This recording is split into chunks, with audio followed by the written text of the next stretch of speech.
Welcome back to season 5 of Time to Change. I'm Chase Forehand. And I'm Dom Jones. We have some amazing conversations lined up from people doing the work. I'm excited for those and the change that it'll hopefully spark. I can't wait to jump in. So let's get started. Welcome back to Time to Change. I'm Chase Forehand. Hey, and I'm Dom Jones. And we are talking to the geniuses behind Elevated Coaching and Consulting Global. So, Kylie, let's start out with you. What's going on with you? Who are you in a nutshell? And what are you doing with Elevated Coaching and Consulting Global? Well, thank you for having us this afternoon, Jason and Dom. I'm Kylie. I'm the founder of Elevated Coaching and Consulting Global. And our consulting and coaching approach at Elevated really is very different to traditional firms. So we approach things a little differently. We look through the lens of psychological safety, and we adopt a psychological lens to our coaching and consulting programs and initiatives, but also very much through a human rights lens. And we'll get into that probably in a little while. But we really focus on what makes workplaces inclusive, what makes leaders the most effective leaders that they can be. So that comes through different forms, whether it's coaching or consulting. But we really do a lot of work in the workplace psychological safety space. Love it. Michael, same 2 questions for you, please, sir. Sure. My name is Michael. I'm the support for Kylie, but my role really is all around making sure that Kylie, who is extremely knowledgeable and passionate about ensuring the health and safety and welfare of everyone in the workforce, and really spreading the word around psychological safety and the impact a safe environment has in the workforce. My role is really to support that. Like I said, my background is really in professional services. I'm more operational side. My skills are around the leadership development of teams and people, and organizational design. Go ahead, Kylie, tell us. We do have these, initial conversations with people saying we know we need support or help with psychological safety. We don't know a lot about it, but there's a lot more we're hearing about it. And because we don't know a lot about it, good leaders will reach out and say, look, we need to know more about it. When they ask about cost of how much, what are your coaching and consulting fees to make this happen or get us to the end point, one of the things that we say is, the culture of any organization is shaped by the worst behavior the leader is willing to tolerate. And if they're coming to us, there's something inside them saying, we could be better, or we know that there's some issues bubbling away under the surface that might become legal issues, compliance issues, or they may be experiencing things like retention and attraction issues with staff. But I guess following on from what Michael said, is typically what we do is say to them, let's do an assessment. Let's do a bit of an assessment of just your employee engagement. How engaged are people? How safe do they feel? And we ask particular questions as we go through to assess how psychologically safe the workplace is, or it seems to be, but also how psychologically safe the employees feel. And you ask a bunch of different questions, some of them in different ways, to get those answers. And that's when we then meet with typically the leadership team and talk through the results. And sometimes they're really surprised, sometimes they're not. And then we, together work out a plan as to what that looks like moving forward to improve the workplace. I have so many questions, but I'm not going to hog the mic. Go ahead, Dom. Yeah. And first, if I'm having camera issues, I think it's a Wi-Fi constraint there. So bear with me if that happens. Mm-hmm. What I really appreciate about this conversation is that there's this quote, I believe it might have come from Patrick Liccioni's organizations, the Table Group, where he says often that teams don't fail because they aren't smart enough. They usually fail because they can't figure out how to work together as a team. And when you think about it, in a lot of the work that I'm pretty sure when you go in, it's not because organizations don't have the right strategies or 5-year vision or etc. It's because of these people issues. I don't trust this person. I don't feel comfortable giving my idea. I don't feel comfortable taking a risk. Those types of dynamics that hold organizations back. I would love for you all to speak into something if you can. There is this spectrum of behavior and experiences. And in the backdrop of all of this, you have verbiage like a toxic environment, or I'm being bullied, or I feel harassed. And there's distinctions between some of those things, particularly with behaviors that could feel like microaggressions or bullying, and then some behaviors that have laws attached to them, like harassment. Can you help us distinguish between those behaviors to the best that you can? Well, I mean, bullying is really defined by a repeated behavior from one person or one group to another individual, typically. In the States, you call it mobbing, and it's usually that term. We don't have that term in Australia, but typically it's bullying from someone who sits in a position of power or authority, and they are usually targeting a high performer. So somebody that they may feel threatened by, or somebody that they may feel might take their job or might be rising up the ranks, that they are targeting to essentially with the end goal of moving them out of the business, rather than following what we all know to be correct, fair and equitable performance management processes. If there are performance issues, typically there are not any performance issues. So they use that sort of mobbing and bullying and groupthink to move this person out of the business, making it such a miserable environment that the person either breaks and leaves themselves, or they then talk to HR and try and find something to get rid of that person. But when we talk about legislation here in the States, the reason that we're so passionate about the Workplace Psychological Safety Act being passed here in the States as legislation is because what we know to be true is that employers need accountability to make American workplaces psychologically safe.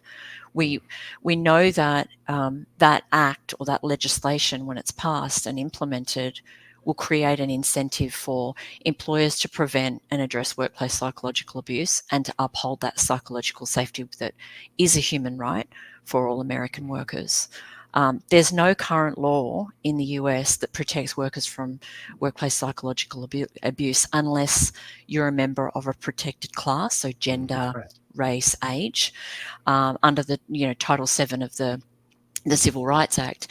And you also have the burden of evidence and proof on the victim to prove that the abuse from the abuse is due to your protected class membership or status, and you don't have rights to psychological safety at work under law. So we know no law is going to eradicate any issue, but the goal with this act and this legislation is to prevent workplace psychological abuse as much as possible, and in turn prevent that trauma to American workers that we know is only escalating at the moment. It's similar to, we liken it, it's been mirrored, this act was written, we wrote it in a similar way that the current sexual harassment law and legislation is written, because sexual harassment law actually acknowledges a hostile work environment enough for legal recourse. And at the moment, there's no legal recourse for anybody that feels, unless they're in a protected class, that is being bullied or harassed or experiencing psychological abuse in the workplace. Kylie, if this passes in the United States, is this going to be under EEOC's purview to? Okay. Yeah. I am 3,000% for making sure that we have this on the books and that we start taking the steps to get there. I'm also a big proponent that we need to give the EEOC more help, that we need to give them the manpower, the equipment, and the ability to handle the huge increases they have, and then they've had since the pandemic, from claims that, sometimes the claims can be up to a year before they actually can get in and take action. So we need to have better systems in place as well to help the EEOC really take stronger action in a quicker fashion. So Yeah. I think both of those things, I think it's great that we have things, and I think you're absolutely right that stuff needs to get into law, because then it's going to not only we're going to go from awareness, which is fantastic, to action. And then we also need to work to to put pressure on our government to make sure that EEOC has everything they need to do right by workers. Yeah. It is incredible to me that there is such a huge burden of proof. I've been on both sides of the table. I've been in that HR guy that's going, what the heck happened here? And on the other side, with helping people that are asking me questions like, this has happened to me, what can I do? And giving them the basis for, how do you file, and what does retribution look like? What does the law state? And what do you have to do in order to prove these things? Because it's brutal. It's a brutal process. It is. Yeah. Yeah. I know we're already over time, so I'm gonna like literally I'm gonna make this like a 2-part series. I'll trim this up and do it in 2 segments. I should have known this was gonna happen anyway, but I think one of the other things that we want to dive into, or that I would like to dive into, is, besides the work that you're doing, so you've got the coaching and consulting, and you can do this again on the leadership level and companies as a whole, correct? Correct. Yeah. Okay. And then there's the piece where you're working with other agencies to make sure that we have laws in place to, put things on the table so that we're going to have psychologically safe workspaces, and we're going to protect people. Yep. Advocacy. I feel like we're missing something. I feel like there's another thing from some of our conversations that we're missing that we haven't dove into. It's all the work that we do in partnership. We do a lot of human services program design for our own programs. So we have across the United States, directed at elementary school students, our Uniquely Us program, which is a disability awareness and inclusion program, because we know the incidence of bullying, again, and unfair treatment with people with disabilities is huge, and the discrimination that they face throughout their lives. But what we wanted to do is design a program that really adopts an early intervention model where we can get to children before, children aren't born, with prejudices, and children aren't born, with racist views and things. They're children, they're innocent. And so we wanted to design a program where we could do that awareness and education and start with young people, young elementary school students, because there's a lot of children with disabilities that have a terrible time at school because of bullying, because they're different. So we do run our own social impact programs, but we also work with so many beautiful nonprofits globally, where we do a lot of grant writing for them to attract funding from philanthropic organisations, state and federal governments, and we also do a lot of program design in partnership with them, where they deliver a big portion of the program, whatever that looks like, and then we deliver our elevated mindset program, which is all around empowering people to shift their limiting beliefs and step into their greatness, essentially, and build their confidence so that they can move into employment and things. So we do a bunch of different things. So you guys are going back to Australia here soon. Like, it's right around the corner, isn't it? Yeah. Wow. You can tell I'm excited to get back to the ocean, right? And the cold weather. But we're excited. We've got a ton of speaking engagements lined up there now till January, which is pretty major. But we've just won a couple of federal government tenders with some of our nonprofit partners over there. So it's time to get back. And this has been Time to Change. I am Chasen Forehand.